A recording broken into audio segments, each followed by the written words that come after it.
Hey, so I saw my primary doctor earlier today, and basically I made a video. I think within the last 2 weeks I saw like a doctor in a box, and who rolled her eyes.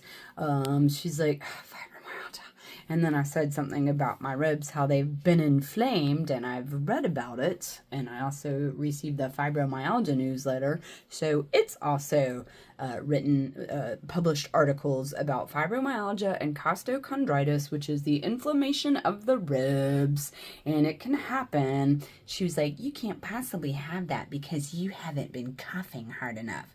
Well, I tried to explain doing privacy fence panels with zip ties and holding hyperextended for long periods of time in June. I totally did it to myself. And then throughout doing yard work last year and heavy lifting, and then the move from hell, yeah, it gives good reason for the inflammation of the ribs that can also happen from heavy lifting and injuries, not just coughing. So, she rolled her eyes and acted like I was like a medicine seeker or something, which I did not. The only thing I wanted to know, do I use hot compresses, warm compresses, or cold? That's all I wanted to know. She couldn't even give me an answer to that. So, I made my little Google review.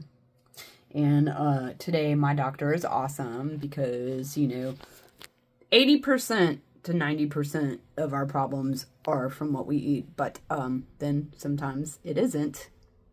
So he's like, injuries take 2 years. The fractured ankle, 2 years.